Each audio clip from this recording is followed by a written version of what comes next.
Hey, hello again. Well, that dreaded day is approaching, April 15th. Maybe someday they'll approve H.R. 25, the Fair Tax Act, and it'll become just another beautiful spring day. And which leads me to my purpose for this issue.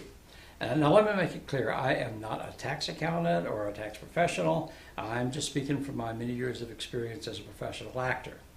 A while back I had a call from a student who said that her tax preparer had told her that she couldn't deduct the cost of a mosaic acting class from her taxes. And my advice to her was to get a new tax preparer because the one she had obviously didn't know what she was talking about. Now, there are lots and lots of deductions that an actor can legally take to reduce their taxable income for the year and thereby reduce the taxes.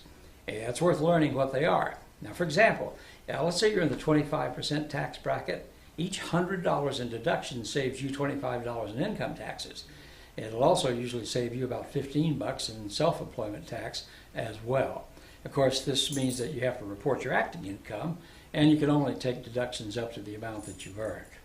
Now, even though we technically work for the producer, we're not treated as employees. What we are is we're independent contractors. So for tax purposes, we're self-employed. Now, as I've told you about a jillion times, acting is a business. And as a self-employed actor, you can deduct any expenses that directly relate to the acting activity, ordinary and necessary, and not lavish or extravagant under the circumstances. Some of the things that actors can deduct include travel, that's to and from location. These expenses include airfare or other transportation costs, hotel, other lodging expenses. However, you can only deduct 50% of the cost of meals when you travel out of town for your acting business. Local travel expenses. Now, these can include trips to performances, both as a performer and as an audience member, going to rehearsals, acting classes, auditions, to pick up supplies and so forth, whether it's by car or public transportation. Now, if you like record keeping, you can keep track of how much you spend for gas, oil, repairs, car washes, and so forth.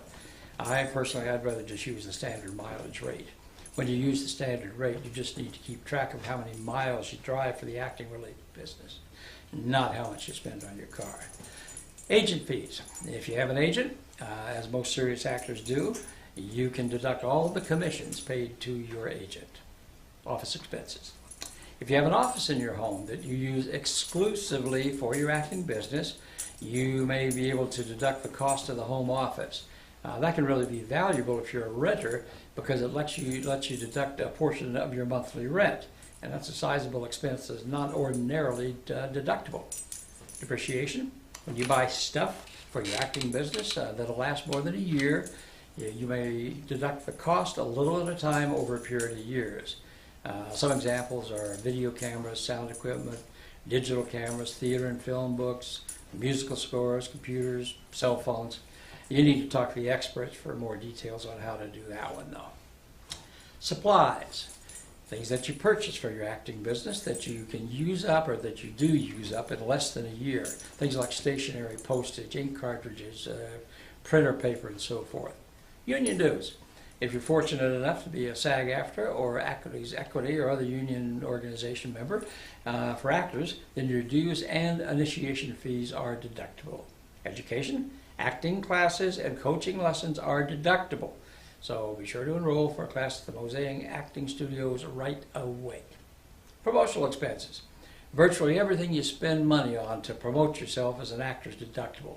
That includes photos, videos, your website, including the internet connection costs, listings in professional registries, ads in trade publications, business cards, promo cards, and stuff like that.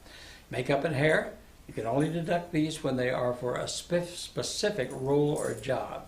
You can't deduct makeup and hair undertaken simply to look fabulous. Hair is not generally an issue with me anyway. Wardrobe.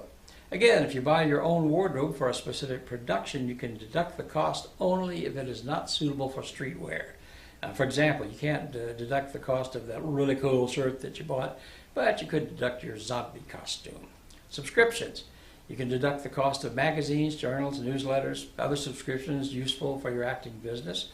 For example, trade newspapers like Backstage West, Hollywood Reporter, Daily Variety are the main ones. Legal and professional services. You can deduct fees that you pay to attorneys, accountants, consultants, publicists, and other professionals if the fees are paid for work related to your acting business. Insurance. As self-employed people, we actors get to deduct 100% of our health insurance premiums from our income taxes. In addition, if you have a home office, you may be able to deduct a portion of your homeowner's insurance.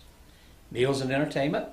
If you want to write off the cost of a meal or drinks in a restaurant or a movie or theater visit or some other entertainment event, you need to have a serious business discussion before, during, or soon after the event. Also, you can only deduct 50% of your business meal and entertainment expenses. I'm available most days, by the way. Home telephone expenses. Although you get no deduction for a single phone in your home, you may deduct the cost of long-distance phone calls and special phone services you use for business, things like call waiting or voicemail. You can also deduct the full cost of a second phone if you use it for home business, and that includes your cell phone. Tickets to films, plays, and film festivals. Now this is a good one. Actors need to attend plays and films to keep up with what's going on in their industry. They may also subscribe to services like Netflix, HBO, the pay-per-view stuff. These costs are deductible as research, but don't overdo it. Be reasonable. It won't look good if you deduct every cent that you spend for these items. Now, as I said in the beginning, I'm not a professional tax guy, so I recommend that you find a good one to help you with all of this. You want to get all the legal breaks that you can, but you also want to stay out of trouble with Uncle Sam. Okay? Now, it's a long one this time, but it's pretty important stuff, and thankfully we only have to go through it once a year. Okay? All right. Now, be sure to subscribe to From Charlie's Desk, and be sure to share it with your friends and tell them to subscribe also. I'm Charlie Holliday. Bye for now.